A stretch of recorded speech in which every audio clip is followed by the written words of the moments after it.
Dan megatrust yang dikhawatirkan terjadi di Indonesia ini ada beberapa tempat ya.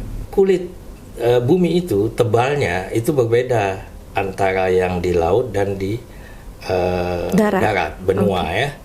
Jadi dulu satu benua. Awal semula jutaan tahun yang lalu ya.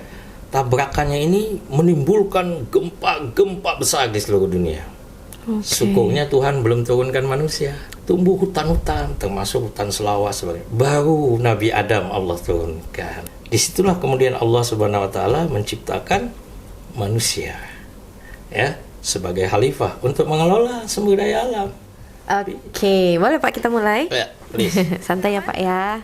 Sebentar dulu, ini pakai topi ini bagus. Soalnya biasa pakai kopiah.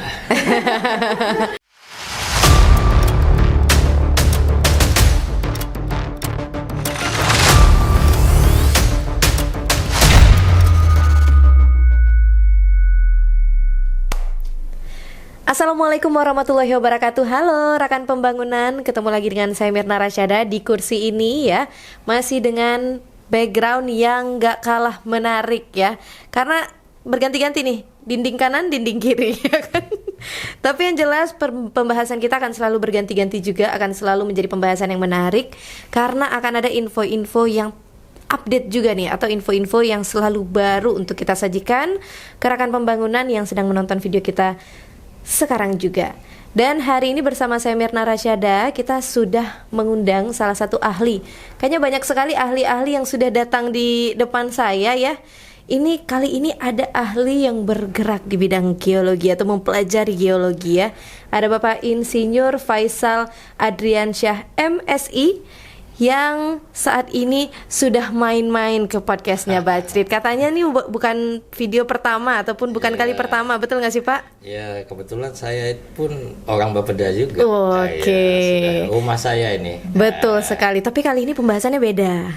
Ya, jadi pembahasan yang baru karena hari ini Bapak Faisal hadir sebagai Ketua Ikatan Ahli Geologi Indonesia periode 2010 sampai dengan 2017 wilayah Aceh. Dan pembahasan kita tidak jauh-jauh tentang tempat yang kita pijak alias bumi ini ya. Jadi ini adalah satu pembahasan tentang megatrust yang mungkin banyak sekali dipertanyakan. Termasuk katanya juga sering dibahas ya Pak di TikToknya. Ternyata Bapak Faisal ini terkenal loh di TikTok, sudah banyak dibahas. Kita bertanya langsung kepada narasumber kita yang sudah hadir. Sebenarnya kalau boleh tahu Pak, megatrust itu apa sih? Mega dan trust ini dua kata yang sebenarnya cukup sering didengar, tapi ketika digabung membingungkan ya artinya. Silakan Pak. Ya, jadi ini istilah ilmu kebumian ya, megatrust, dan ini menjadi viral ya, menjadi trending topik ya setelah banyak dibahas oleh para ahli bahwa Indonesia itu ternyata berada di wilayah yang dikelilingi oleh megatrust. Ya. Nah, megatrust itu sendiri apa? Jadi megatrust itu satu gempa ya, yang namanya aja mega ya, besar. Ya. Trust itu istilah tumbukan ya, tabrakan dari dua lempeng. Nah, jadi megatrust ini cirinya pertama zonanya luas. Karena dia dua lempeng ya, zonanya luas. Kemudian ini ciri yang lain, dia terjadinya di laut. Karena ini di daerah tumbukan dua lempeng ya. Jadi kalau ini tangan saya adalah lempeng samudera, ini lempeng benua. Nah ini samudera Hindia Australia yang jutaan tahun lalu menabrak Eropa Asia. Lalu dia menyusup. Karena berat jenisnya itu lebih ringan ya. Dia menyusup ke bawah lalu dia berhenti. Nah tempat berhentinya ini dinamanya zona tumbukan. Dan itu adalah yang meliputi wilayah Sumatera, Jawa, Bali, Nusa Tenggara, mengelilingi Indonesia. Ya, jadi seperti ini posisi sekarang. Dan 200 ya, lebih kurang 200 km dari tumbukan ini adalah zona-zona gempa besar. Nah jadi dia terjadi di laut. Kemudian gempanya dangkal. Jadi kalau gempa itu ada istilah dangkal, sedang, dan dalam ya. Jadi kalau baca pengumuman gempa dari BMKG ya sekian kekuatannya dan kedalamannya 10 km misalnya, itu berarti gempanya cepat sekali nyampe dan itu bahaya. Seperti gempa Aceh itu 30 km. Jadi gempa dangkal itu 0 sampai 60 km itu disebut dangkal. 60 ke bawah sampai sekitar 100 itu gempa menengah. 100 ke bawah itu gempa dalam. Nah, semakin dalam gempa, dia sampai ke permukaannya kan udah capek dia. Melemah sehingga goncangannya tidak dahsyat. Nah, jadi ini dia zonanya luas, kemudian dia dangkal ya. Kemudian magnitudonya itu besar. Artinya kekuatan energi yang dia lepas karena sudah terhimpun ini energi. Nah, karena dia terjadi di laut, maka menimbulkan tsunami. Jadi gempa itu ada yang posisi pusatnya di darat, seperti di Aceh pernah terjadi di Pidi Jaya misalnya ya, terkenal dengan patahan Sumatera. Itu gempa-gempa di darat itu dia dari zonanya tidak seluas megatrust ya, tapi juga tetap berbahaya karena darat ini dekat dengan pemukiman kehidupan. Betul. Jadi tsunami tidak ada tapi kehancurannya besar. Sehingga seperti di Jogja itu hanya 5,9 skala Richter. Kenapa hancur Bantul? Pidi Jaya itu hanya kalau saya tidak salah 2,3 skala Richter. Nah, kenapa di Aceh itu 9,3? Karena jauh dia 149 km di laut. Jadi dia sampai ke darat itu melemah. Sehingga infrastruktur di Aceh tidak banyak rusak waktu gempa itu. Karena jauh pusat gempa. Tapi tsunami-nya yang menghancurkan. Nah, itu megatrust ya. Waduh, penjelasannya juga sangat mudah dimengerti ya. Jadi ternyata antara dua lempengan ini yang pernah bergerak ya, atau ada titik temunya, itu yang disebut dengan megatrust atau tumbukannya. Itu zonanya. Ya.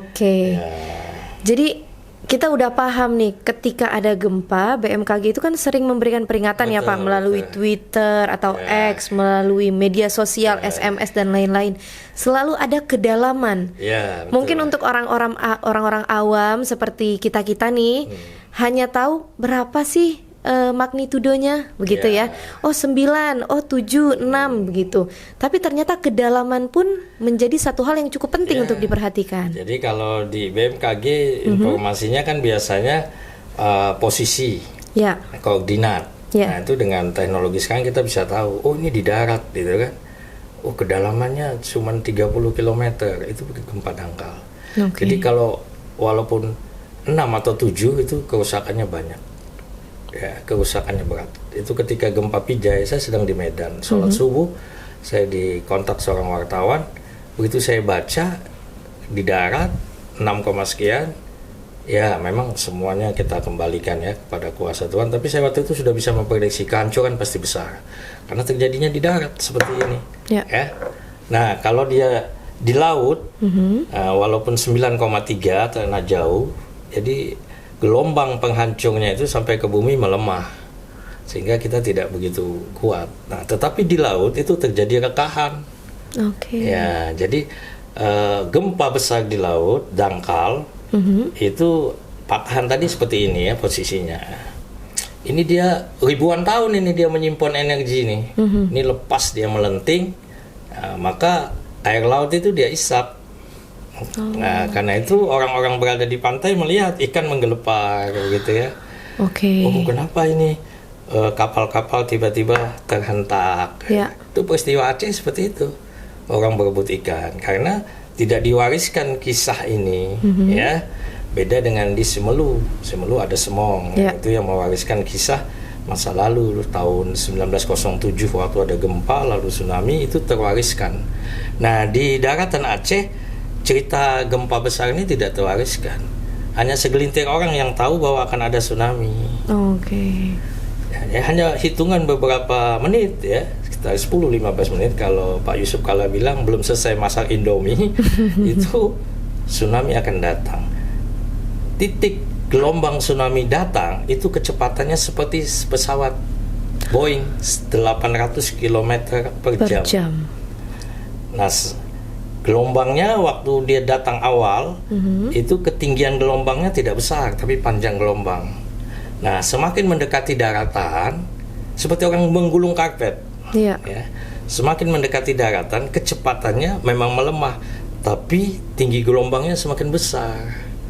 Didorong akumulasi oleh yang lain. Itu sebabnya kapal apung bisa diangkat, yang beratnya 2.600 ton. Itu sebabnya ribuan rumah di Aceh hancur karena kekuatan yang dahsyat tadi. Jadi bayangkanlah sedang menggulung tikar atau karpet gitu ya. Semakin ke darat dia semakin besar. Nah, itulah tsunami.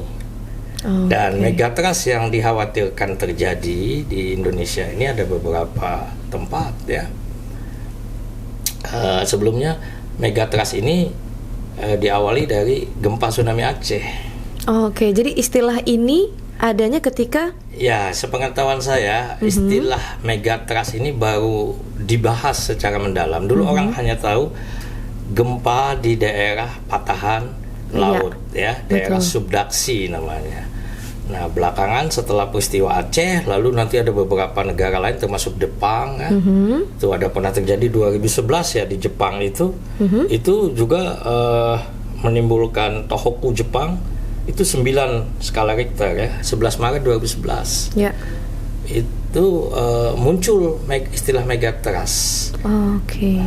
Untuk kita sendiri di Indonesia, itu ada gempa-gempa besar yang baru-baru ini terjadi ya.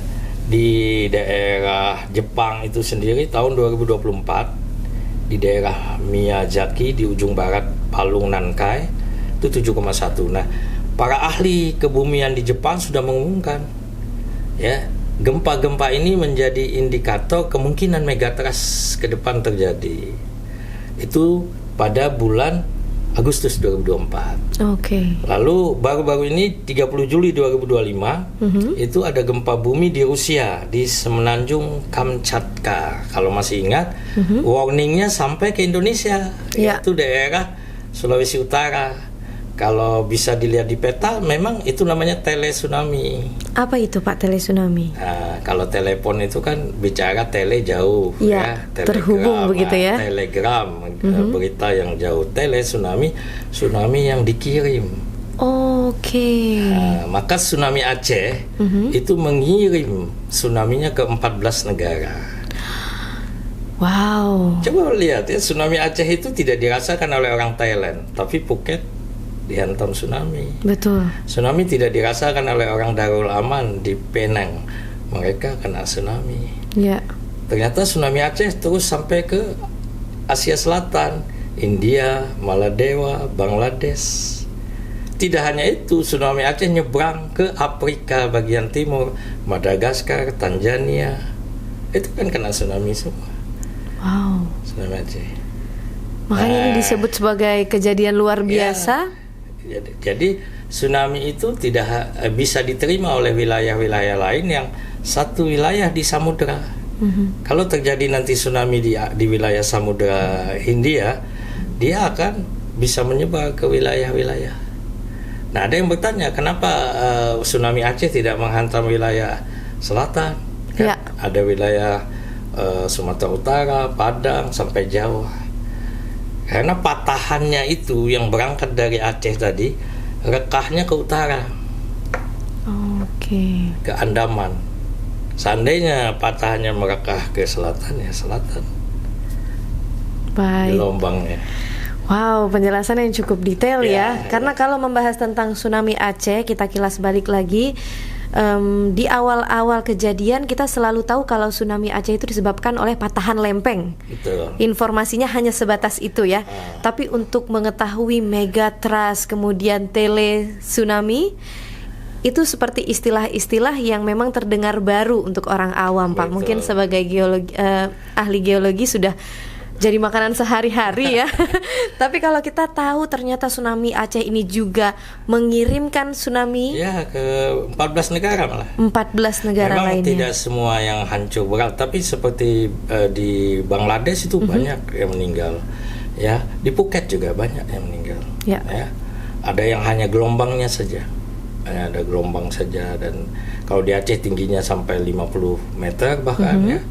Dan 30 meter, paling tinggi 30 meter, yang dari daerah itu bisa jadi 2-3 meter ya. Dan ini pernah terjadi juga di wilayah Pasifik ya, karena di Pasifik itu ada Papua. Ya. Jadi teman-teman di Papua tidur malam saja biasa tiba-tiba air laut menghantam. Itu juga terjadi tsunami. Oke. Jadi sebenarnya untuk awam ya, saya ingin menjelaskan kenapa sampai terjadi gempa dan tsunami. Ya. Tapi saya perlu peraga nih ya. Nah, silakan Pak. Ini kita hari ini kuliah bersama Pak Faisal ya, karena kebetulan Bapak juga sebagai dosen luar biasa Teknik Geologi di Universitas Syah Kuala. Betul sekali. Mungkin penjelasannya seperti apa Pak, supaya kita lebih pinjam telur. Ini kita punya telur rebus. Udah direbus apa belum nih Pak? Sudah ini. Oh, udah aman ya. Jadi ini sebenarnya ilustrasi untuk menggambarkan bumi kita. Oke. Jadi bumi kita itu terdiri dari 3 lapisan secara umum ya. Yang pertama kulit. Baik. Kulit. Ini sama dengan telur. Nah, kulit bumi itu tebalnya itu berbeda antara yang di laut dan di darat, benua ya. Yang di laut itu lebih tipis, 5 sampai 10 km. Nah, sementara yang di darat itu bisa 20 sampai 70 km. Nah, di bawah kulit kita ini ada satu lapisan yang sangat tebal namanya astenosfer. Dia seperti agar-agar, itu sama dengan putih telur. Tebalnya itu sekitar 2.800-an kilometer. Baik. Jadi tadi kan paling 70 km. Ini sudah tebalnya si putih telur ini ya. Astenosfer tadi itu sampai 2.800. Nah, mulai di 2.900 itu namanya inti bumi. Itu sama dengan kuning telur. Oke. Inti bumi itu panas. Ya. Mulai 6.000 derajatan panasnya. Wow. 6.000 derajat. Nah, pertanyaannya kenapa kita nggak kepanasan nih? Karena kita sedang berada di dalam bola api kan? Betul. Yang kenapa tebalnya juga sekitar 2.500-an kilometer. Ya. Karena ada selimut ini. Makanya disebut mantel astenosfer ini. Ini Tuhan yang punya. Wow. Ya, yang melindungi bumi kita. Sehingga api-api yang keluar ini dia lewat rekahan dan itu yang melahirkan gunung-gunung api. Magma sebagainya. Nah, kalau begitu, kulit bumi tempat kita tinggal ini sama tipisnya dengan cangkang telur. Iya, seginilah sebenarnya. Nah, bumi itu awalnya ya dilapisi oleh lapisan-lapisan ini. Inilah pulau peta-peta kita sekarang, pulau kita sekarang, benua-benua kita. Jadi dulu satu benua. Awal semula jutaan tahun yang lalu ya. Lalu benua itu diberi nama Pangea ya. Nah, Pangea ini nanti pecah dia menjadi 2, satu Laurasia, satu Gondwana. Yang Laurasia ini ke arah utara, yang Gondwana ke arah selatan. Nah, Laurasia ini pecah nanti jadi benua Asia, benua Eropa, ya, Amerika Utara. Nah, sementara yang Gondwana itu pecah menjadi Antartika, kemudian Australia, kemudian Afrika, kemudian benua Amerika Selatan. Itulah benua-benua yang kita lihat hari ini. Nah, benua-benua ini waktu dia bergerak, bergeraknya itu dengan arus konveksi namanya, seperti kita merebus telur. Ya. Ini kalau saya bawa spidol ya. Jadilah ini jadi pulau-pulau kita ini, ya. Jadilah seperti Kalimantan. Kenapa kok Kalimantan seperti itu? Kenapa Sulawesi, Maluku bentuknya seperti K misalnya kan? Ya, betul. Nah, kenapa Sumatera, Bangkok? Iya. Nah, kenapa di perairan Sumatera ada pulau-pulau, Pulau Nias, Pulau Simelu, Pulau Mentawai? Kenapa di Jawa nggak ada? Betul. Kenapa tuh, Pak? Nah, ada banyak kenapa ini yang ingin kita tanyakan. Tabrakan lempengnya ini energinya berbeda. Okay. Ketika energi di Sumatera itu energinya sangat besar. Okay. Ya, sehingga patahan itu sendiri dulu bisa jadi menyambung dengan Jawa. Patahan itu sendiri menimbulkan apa yang disebut dengan Gunung Krakatau. Ya. Nah, munculnya pulau-pulau itu karena tekanannya lebih besar. Di Jawa sebenarnya ada pulaunya, tapi karena tekanannya tidak besar, pulaunya masih di dalam laut. Silakan nyelam kalau nggak percaya, nyelam aja ke pantai selatan. Itu ada cikal bakal pulau, tapi dia nggak muncul. Nah, jadi ini menggambarkan ya bumi kita yang tipis tadi dia bergerak. Ya, jadi kita seperti tinggal di atas lapisan seperti ini. Nah, dia terus bergerak bertabrakan jutaan tahun yang lalu. Tabrakannya ini menimbulkan gempa-gempa besar di seluruh dunia. Syukurnya Tuhan belum turunkan manusia. Betul. Gempa-gempa besar ini yang melahirkan mineral-mineral. Rekahannya berisi dengan emas, perak, tembaga, semacamnya. Di dalamnya lagi ada hidrokarbon yang Allah panaskan dengan panas-panas magma, ya, endapan-endapan daripada hutan-hutan rawa menjadi batu bara, menjadi minyak bumi, menjadi gas. Kemudian gunung api meletus setiap saat di dunia ini. Ya, dulu yang ada binatang cuma dinosaurus gede-gede makanya. Betul. Kalau kita ada waktu itu mati dipijak-pijak. Gitu, ya. Jadi Tuhan memang belum turunkan kita. Setelah itu tubrukan ini berhenti. Sampai sekarang berhenti. Ya. Tapi berhentinya itu seperti saya dorong meja berdua kita.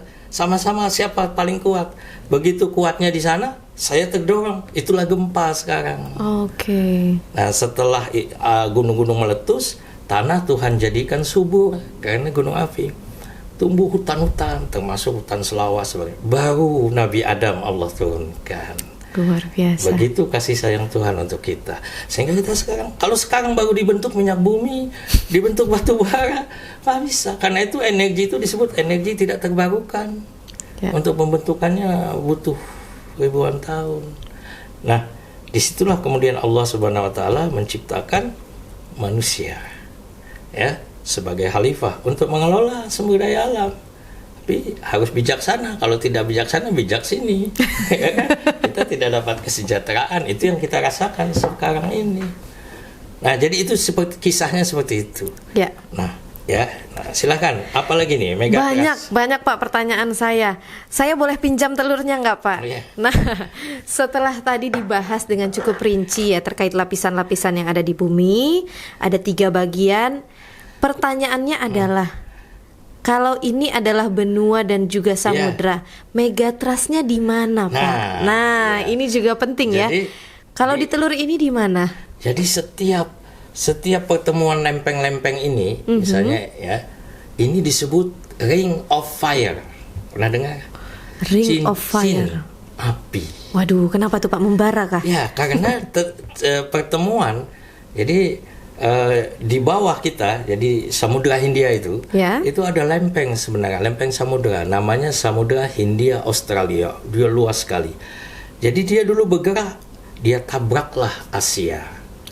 Asia itu bibirnya, kalau ini Asia ditabrak, kebetulan Sumatera, Jawa, Nusa Tenggara. Itu jawaban kenapa Kalimantan aman. Kenapa semenanjung Malaysia aman? Nggak ada gempa-gempa besar. Karena dilindungi. Ada kalau tabrakan 2 truk itu, kita ini bumper depan. Waduh. Jadi kita ini nahan. Karena itu sebenarnya ya Malaysia bayar lah sama kita. Kita lindungin. Ya. Secara tektonik kita jaga dia. Betul. Jadi Sumatera ini. Nah, di tempat pemberhentian tabrakan ini jutaan tahun yang lalu, itulah daerah jalur yang disebut Megatrust. Nah, Indonesia dikelilingi mulai Sumatera kita, ya, terus dia ke bawah ke selatan, langsung ke Jawa, Bali, Nusa Tenggara, ya, terus dia nanti mengelilingi. Di atas ada lagi Pasifik, Pasifik nabrak Papua.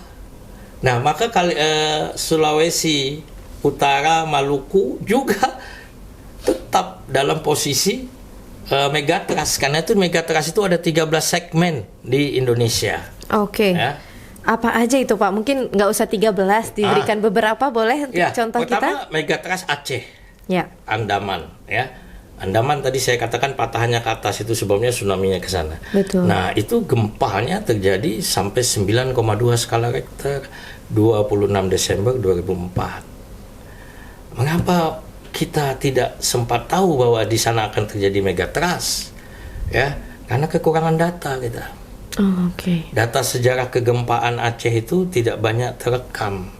Justru para ahli geologi itu mengkhawatirkan Mentawai. Kenapa, Pak? Karena Mentawai data kegempaannya lengkap. Oke. Ya. Jadi ratusan tahun, 400 tahun yang lalu, ya, ada yang 600 tahun yang lalu ada beberapa gempa.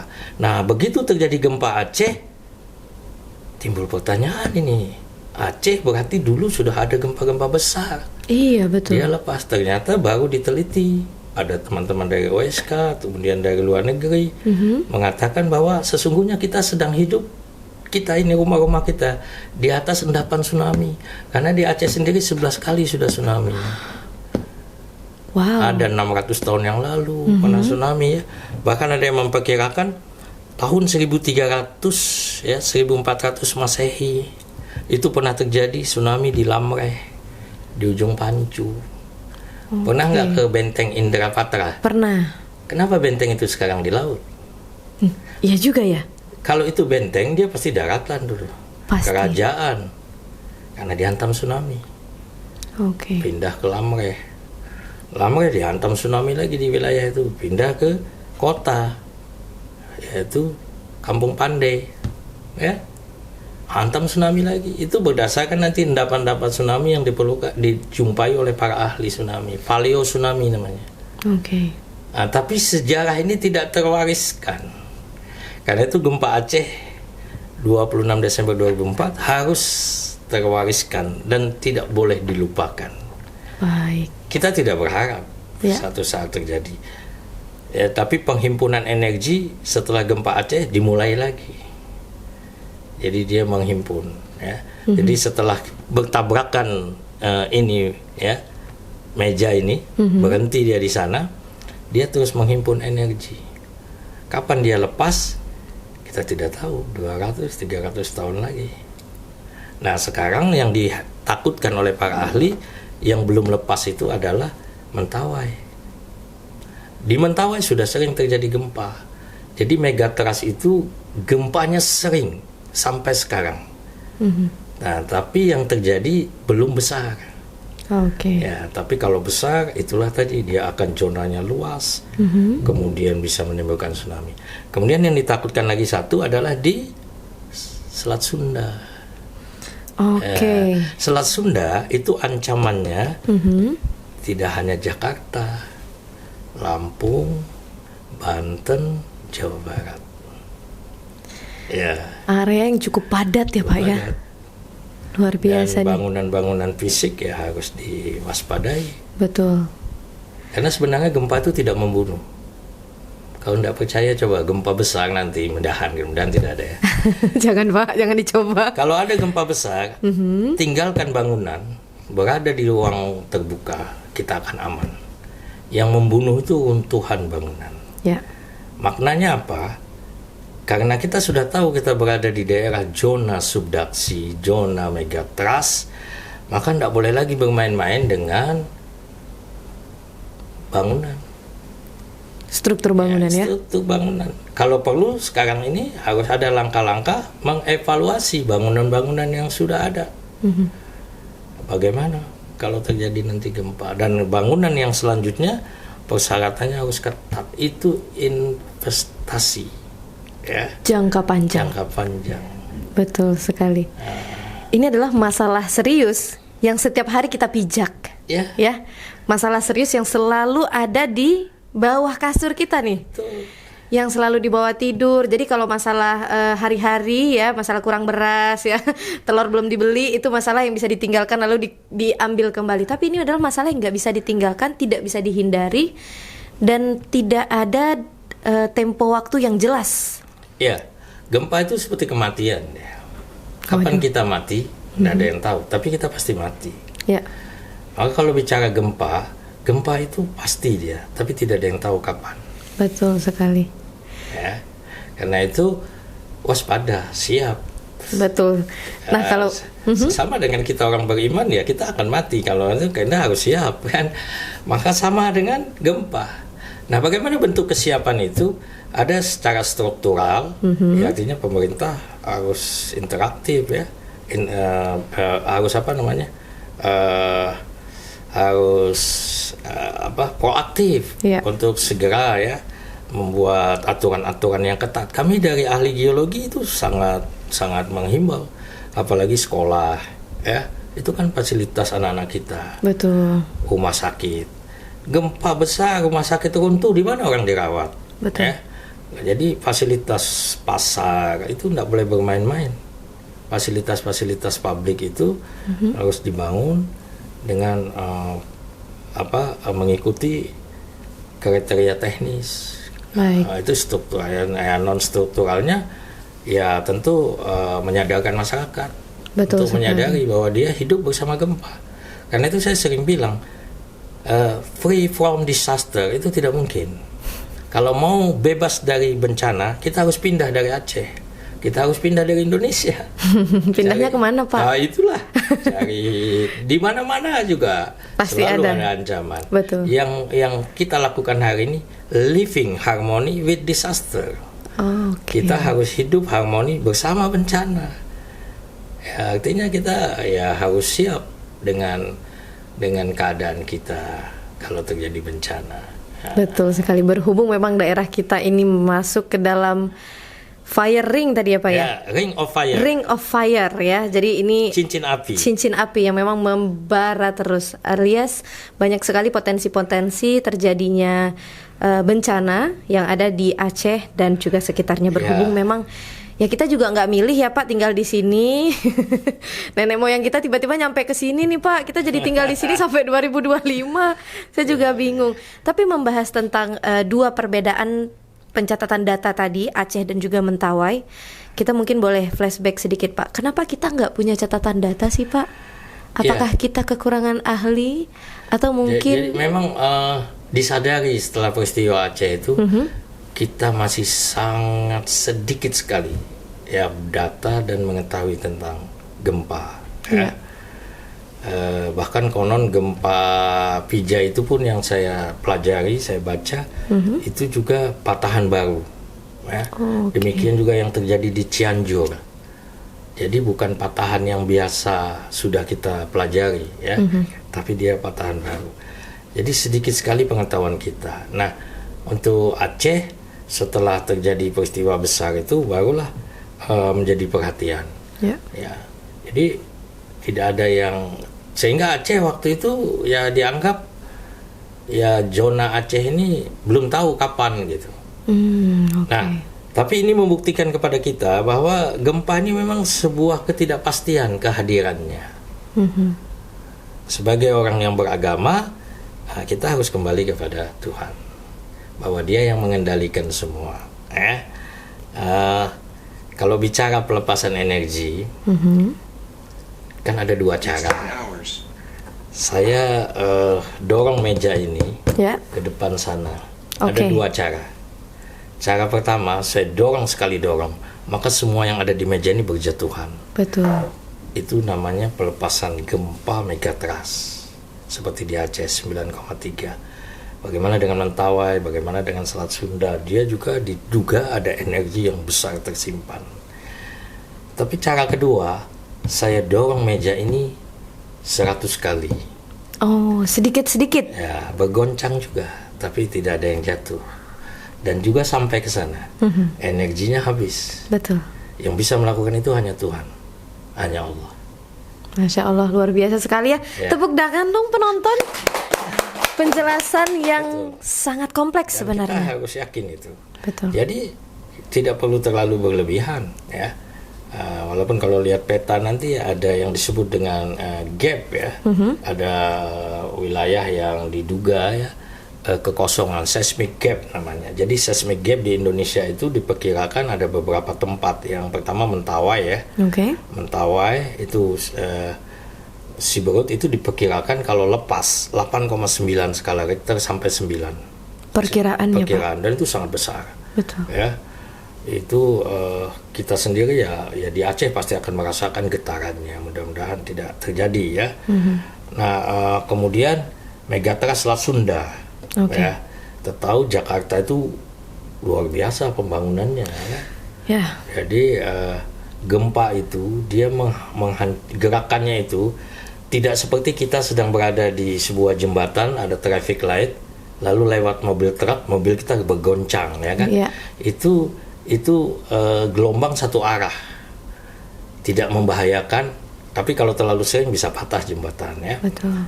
Tapi kalau gempa itu gelombangnya dua arah, ke kanan ke kiri, ya, ke atas ke bawah, seperti orang mencabut paku. Sehingga semakin lama gempa itu semakin membahayakan, karena gerakan gelombangnya itu terus, ya, silih berganti, kanan kiri atas bawah, kanan kiri atas bawah. Nah, kalau tanah yang dia lewati oleh si gempa ini batuannya keras, ya, dia cepat sehingga selesai. Tapi kalau dia lewat tanah lunak, ya, dia melambat, ya, dia bisa obok-obok itu. Dan kalau ada air, itu likuifaksi namanya. Itu yang terjadi di Palu. Berapa hektar, tiba-tiba tanah menjadi bubur, mobil jalan sendiri, rumah jalan sendiri, orang masuk seperti di blender, itu likuifaksi namanya. Dan penelitian ini sudah dilakukan terutama di Jakarta, Jawa Barat, tanah-tanah, ya, tanah-tanah di sana. Dan sangat mengkhawatirkan informasinya kalau terjadi gempa, gedung-gedung besar, ya. Kayaknya di luar dari bayangan kita, ya.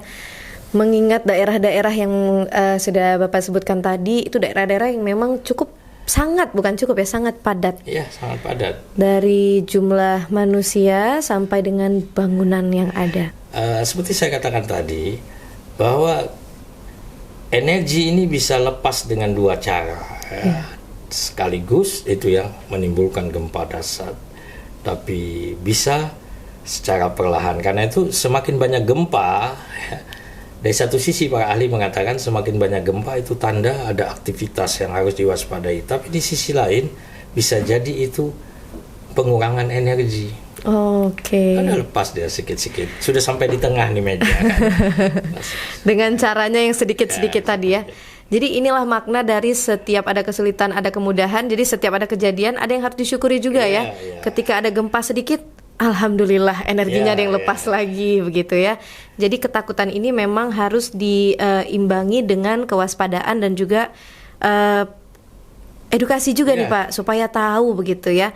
Sebelum jauh ke sana, mungkin tadi kita membahas tentang ilustrasi pergerakan gempa ini seperti mencabut paku, ke kanan, ke kiri, ke atas, ke bawah. Tapi gelombangnya, nah, pertanyaan awam saya nih Pak, yang mana sih yang lebih bahaya ketika gelombang itu bergerak vertikal atau horizontal? Makanya sering orang tanya saya, Pak, tadi gempanya menghentak, ini di laut apa di darat? Oh gitu ya Pak? Yang bilang gempanya berayun-ayun, ya, ke kanan kiri. Kita kan sering rasakan itu, tiba-tiba ada gerentak, sampai sejauh ini kita belum tahu, ciri-ciri apa ini, ya. Nah, tapi paling begitu ada gempa, terutama kita yang hidup di wilayah pesisir ini, kalau kita belum dapat informasi, sedang berada di pantai, sebaiknya menjauhi pantai segera. Ya, kita berada di zona-zona, kalau di Aceh ini mungkin sedang ada di Ulele, sedang ada di ujung Pancu atau apa. Begitu terasa gempa, kita segera jauhi pantai. Jangan tunggu informasi, ini gempanya di darat apa di laut. Ya, kita tidak tahu. Sebab kecepatan tsunami itu ya tadi 800 km per jam dari tempat awalnya. Semakin ke darat memang semakin melemah, tapi dia didorong terus dari belakang. Betul. Tidak ada kekuatan yang bisa menahan, ya, tembok apapun kan hancur dia. Masya Allah. Nah, jadi karena itu pemahaman tentang informasi gempa tetap perlu, ya. Tapi begitu, apalagi kita sudah pernah mengalami, segera jauhi dulu laut. Seandainya juga masih berada di sekitar pesisir, lalu ada informasi ataupun terasa suara gemuruh, ya, segera cari rumah, tempat, bangunan yang tinggi, tinggalkan kendaraan. Di Aceh memang ada yang namanya daerah-daerah escape building, ya. Betul. Escape building. Tapi itu juga saya tidak tahu terawat apa tidak, gitu, ya. Kemudian ada juga escape hill, ya. Di ujung Pancu itu ada bukit-bukit yang dibuatkan tempat orang lari, ya. Nah, jadi misalnya kita sedang ke wilayah barat, selatan, kita lewat pesisir, ya. Tiba-tiba HP kita ada informasi gempa besar, ya sebaiknya mencari wilayah yang agak lapang dulu, lihat situasi ya, siap mana tempat bisa naik ke bukit, naik dulu. Oke. Seperti itu, kayak sambil melihat laut, laut kok tiba-tiba surut, gitu. Karena itu ketika 26 Desember 2004 itu teman-teman di Simelu, boleh tanya dengan orang Simelu, betul. Mereka itu semua lari ke gunung, anak-anak mudanya menengok dari jauh, dan korban di Simelu itu meninggalnya justru bukan karena gempa tsunami, ada yang sakit jantung, tapi infrastruktur hancur, tapi mereka bisa menyelamatkan jiwa. Betul. Itu yang terjadi. Itu benar-benar edukasi yang terlaksana dengan baik ya, dengan kultur mereka ya. Jadi ada edukasi-edukasi yang memang sudah berjalan beberapa waktu ataupun beberapa tahun yang lalu. Kalau kita membicara tentang ciri-ciri nih Pak, tadi kan sudah membicarakan ciri-ciri megatrust ketika dia bergerak di lapisan yang dangkal ya. Kemudian kalau ciri-ciri topografinya ada nggak sih Pak? Apakah kita punya kesamaan dengan Jepang? Oh, wilayahnya sama-sama pegunungan gitu ya? Atau mungkin kita punya kesamaan, iya pesisir bibir pantainya lebar atau segala macam. Kalau dari Bapak sendiri ada nggak informasi terkait ini? Kalau topografi yang kita lihat ya, yang permukaan, ada gunung, ada bukit, ada lembah, itu tidak bisa menjadi ukuran. Karena di Arab sendiri itu banyak juga lembah, gunung, bukit. Di Kalimantan juga ada ya. Itu tidak bisa jadi indikator ya. Yang menjadi indikator wilayah zona megatrust itu sudah terpetakan, yaitu wilayah tumbukan antara Samudra Hindia dengan Erosia, Eropa, Asia, benua. Di situ adalah jalur-jalur dia. Nah, bagaimana dengan Jepang ya? Jepang juga sama kalau geologisnya, tektoniknya ya. Dia juga wilayah-wilayah yang pertemuan tabrakan lempeng lautnya dengan benuanya itu di situ zona-zona patahan. Sehingga saya dulu pulang dari Jepang, saya pernah menulis negara kembar dalam bencana gempa dan tsunami. Jadi maksud saya Jepang tuh kembaran kita, dan kita harus belajar dengan Jepang juga ya, bagaimana mereka memitigasi bencana. Nah, jadi secara non struktural ini yang saya lihat kita tidak terbiasa ya. Waktu saya ke Jepang tuh saya lihat anak-anak TK sedang berjalan di luar sambil masing-masing megang tasnya berjalan ya. Jadi mereka dilatih. Ya, bagaimana gempa besar bersembunyi di bawah meja misalnya. Nah, persoalannya meja mereka kualitasnya memang tahan terhadap runtuhan. Ya. Meja kita bagaimana dulu? Nah, ini juga kan menjadi pertanyaan lagi ya Pak? Introspeksi bagi para pembuat kebijakan. Betul. Nah, sehingga kalau di Jepang itu ada cerita dosen di USK, dia sedang berada entah di lantai 6 atau 7 dengan dosennya, tiba-tiba terjadi gempa, dia lari lewat tangga karena lift semua mati. Selesai itu gempa, selesai, dia hanya melihat gedung-gedung di Jepang itu hanya bergerak ya, karena di sana mereka sudah membangun dengan sistem elastis, jadi tidak patah. Lalu dia naik lagi. Dia lihat profesornya duduk tenang saja sambil pegang prosesor. Ditanya, kamu kenapa lari? Dia bilang, saya trauma dengan Aceh. Dia bilang, kalau kata profesornya, saya udah yakin dengan kemampuan gedung ini. Nah, di Indonesia bagaimana kita bisa mengatakan yakin? Ya, karena itu kalau saya ditanya dari aspek geologi, kalau di Indonesia ada gempa, lari keluar. Jangan sok jagoan gitu ya. Nggak apa-apa, gempanya masih lama. Banyak diskusi itu yang menyebabkan banyak korban. Ya, jadi banyak diskusi kita. Kalau gempa itu sudah sekitar 8 ke atas, jangankan berdiri, berjalan pun tidak bisa kita. Yang 12 Desember 2004 mengalami, dia harus jongkok gitu. Betul. Ya, jadi susah kita. Semua jadi pening. Kunci pun tidak bisa kita buka lagi. Dan karena itu kalau di Aceh ini kepada masyarakat, kunci-kunci rumah itu kalau bisa jangan terlalu jauh, ya, dekat pintu. Ya, kemudian di Jepang itu selalu ada ransel ya. Ransel dari rumah-rumah itu mereka selalu siap. Saya sampai sekarang ada ransel saya, isinya ada sarung sedikit, ada baju. Kita tidak tahu kalau tengah malam terjadi, pakaian kita seperti apa. Betul. Dengan kita menyambar ransel tadi, paling tidak kita keluar, ya kita sudah bisa melindungi diri kita. Ya, nah, ini namanya mitigasi, ya mitigasi non struktural yang bisa kita lakukan. Ya, juga sekolah-sekolah harus terbiasa. Seperti itu. Luar biasa ya, kita membahas kembaran kita tadi Pak, alias negara Jepang ya. Ini kalau bicara megatrust ini banyak ya, tidak hanya Jepang. Yang baru terjadi kemarin Rusia itu ya. Kemudian juga di Chili itu tahun 1960, 22 Mei itu 9,4 sampai 9,6. Ini yang sekarang dianggap sebagai gempa terbesar ya, setelah itu baru Aceh. Itu bahkan tsunami-nya sampai ke Sanriku Jepang dari Chili. Kemudian Meksiko tahun 1985, ini 8,1 ya.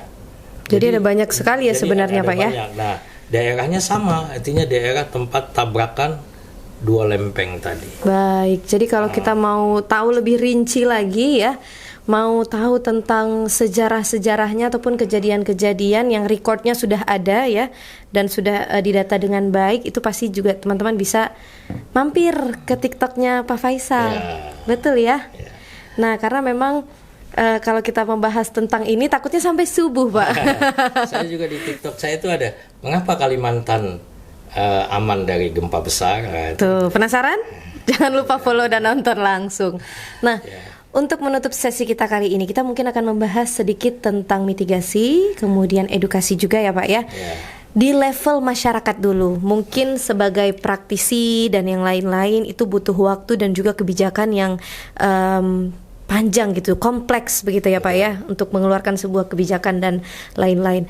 Tapi sebagai masyarakat, apa yang harus kita lakukan? Sebagai masyarakat yang memang tinggal di ring of fire ini, titik panas ataupun lingkaran panas ini, apa yang harus kita lakukan, apa yang harus kita persiapkan, dan jika kita ingin tahu lebih banyak, sumber apa yang harus kita baca? Saya ingin ilustrasi ketika kita naik pesawat, ya kan? Semua orang naik pesawat itu pramugari pasti bilang, nanti kalau pesawat ini mendarat darurat, di pintu-pintu exitnya di sini. Kemudian kalau terjadi goncangan ada apa? Semualah ya. Kemudian juga pelampung kalau mendarat di laut. Tidak ada seorang pun di dalam pesawat yang bercita-cita pesawatnya mendarat darurat. Iya kan? Itu yang namanya mitigasi. Seandainya terjadi dalam kepanikan, mereka sudah tahu arah. Sama dengan gempa, tsunami, tidak ada orang yang kepingin lagi. Apalagi kita di Aceh sudah pernah merasakan begitu dahsyatnya kita kehilangan orang-orang yang kita cintai ya. Nah, tetapi kalau itu terjadi lagi, kita harus sudah siap seperti orang naik pesawat tadi. Kita sudah tahu di mana pintu ya, pintu keluar, di mana tempat pelampung. Nah, karena itu pertama, wilayah kita di mana kita tinggal. Kalau kita tinggal di wilayah-wilayah yang laut dekat, kita harus tengok daerah tempat-tempat yang ada lantai 2. Kalau rumah kita ada lantai 2, paling tidak kita ke sana ya. Nah, kemudian kalau tidak kita lihat lingkungan kita. Ada tower barangkali yang bisa kita nanti manjat. Terus jalur-jalur ya, kendaraan yang bisa kita lewat. Jadi kalau yang terjadi di Aceh, misalnya saja ke 2005 ya, tanggal 28 Maret itu kan belum lama daripada 26 Desember 2004. Betul. Itu terjadi gempa besar di Nias. Tengah malam jam 11. Ada yang pernah ngerasain nggak? Jam 11 malam tanggal 28 Maret 2005. Gempanya besar. Ya, orang berlarian, banyak yang keluar mobil, maka Banda Aceh menjadi macet. Nah, ini juga artinya kita jangan mengandalkan mobil, kita keluarkan mobil juga nanti kita terjebak. Betul. Lebih bagus masyarakat melihat sekelilingnya. Apa yang mungkin masjid misalnya ya, tempat-tempat yang tinggi. Nah, tadi saran saya juga setiap kita ya harus punya tas evakuasi lah. Ya. Kalau di Jepang itu ada minuman, ada makanan ringan gitu Pak. Baju yang sudah dipres sebesar segenggam tangan ya. Kalau seperti kita ini kan ada yang namanya escape building, itu pemerintah daerah ya kalau ada anggaran ya mereka jaga, mereka rawat. Sehingga kalau ada orang terjebak di situ, ya kita tidak berharap tsunami, mereka masih ada makanan, sebagainya. Ya kalau udah expired diganti gitu kan. Jadi itu upaya-upaya non struktural yang bisa dilakukan. Ya kemudian kalau sekarang dengan teknologi kita bisa melihat ya, yang klik saja mitigasi bencana individu nanti sudah keluar cara-caranya. Nah seperti itu. Nah kalau kita berada di Jakarta yang sekarang dikhawatirkan kalau terjadi, ya kita juga sudah paham. Kalau kita nginap bukan tidak boleh di lantai atas ya. Kalau misalnya kita di lantai atas lalu terjadi goncangan, lebih aman kita turun saja dengan tangga darurat, kita lebih tenang di bawah. Jadi jangan menunggu diberitahu. Betul. Karena ini berarti sedang ada sesuatu ya turun. Jadi lebih bagus kita menyiagakan diri kita. Nah, secara struktural itu pemerintah. Baik. Pemerintah, kita harapkan jangan sampai apa yang sudah kita bangun ya, masyarakat kita ini investasi semua, anak-anak kita, sumber daya manusia kita, itu investasi yang harus dijaga. Saya kira seperti itu. Baik, luar biasa. Ini podcast isinya daging semua ya. Pembahasan yang dekat. Jangan lupa telur aja. Jangan makan telur, inilah bumiku kan. Disinilah aku tinggal ya. Betul. Setipis inilah ya, setipis ini ya. Betul sekali. Jadi ingat podcast ini, kalau lagi makan siang jangan lupa telur rebusnya ya, sambil mempelajari dan memahami tadi pembahasan-pembahasan kita. Karena memang ini jadi salah satu pembahasan yang jauh tapi dekat tapi jauh. Ya, jadi sepertinya Rakan Pembangunan juga butuh waktu nih untuk cari tahu kembali. Boleh mampir ke TikToknya Bapak juga ya untuk mencari tahu. Nama TikToknya apa Pak? Boleh nggak di-share di sini? Faizal Adriansyah biasa. Faizal Adriansyah. Pakai Z ya, Faizal Adriansyah. Jangan lupa ya di-follow juga, ditonton informasi-informasi yang menarik yang sudah dibahas secara ringan juga. Dan terakhir ya, untuk Gen Z di luar sana. Kalau tadi Bapak sudah membahas di Aceh itu sangat kekurangan data ya, ataupun histori-histori tidak tercatat, tidak terekam dengan baik. Ini kayaknya pecutan untuk kita nih, supaya belajarnya semakin rajin, punya motivasi untuk menjadi ahli-ahli di bidangnya. Karena kita kekurangan ahli ya sepertinya ya Pak ya. Bapak temannya banyak gak nih untuk membahas geologi? Banyak sekali. Jadi generasi mudanya juga harus digenjot terus untuk mempelajari ini. Tsunami Aceh itu sudah 21 tahun. Betul. Berarti anak-anak yang umurnya 21 hari ini dia nggak tahu apa-apa karena baru lahir. Yang umur 25 pun ya, Anda sendiri umur berapa? 26 Pak. Berarti waktu tsunami terjadi 4 tahun umurnya. TK, betul. Tidak tahu apa-apa. Ingatannya segini ya Pak ya. Walaupun sempat tergulung air, paling dia diceritakan. Iya. Karena itu generasi yang tahu tsunami akan habis. Betul. Dan kita tidak ingin bahwa nanti ini tidak pernah lagi terwariskan. Satu saat kalau Tuhan qadarullah menakdirkan ada terjadi lagi bencana besar yang kita tidak pernah meminta, kita akan banyak korban lagi. Nah, karena itu pesan saya ya, anak-anak kita sekarang ya, generasi Gen Z ini ya, dia harus terus terwariskan dan mau mempelajari ya. Betul sekali. Jadi ilmu kebumian itu sebenarnya kita bersama ya, karena tinggal di bumi. Ya, baik, saya kira itu dia, unlimited ini ilmunya. Selama kita masih ada di sini, memijak bumi yang sama, tanah yang sama, masih terus punya kewajiban lah untuk mempelajari ini atau mengetahui ini.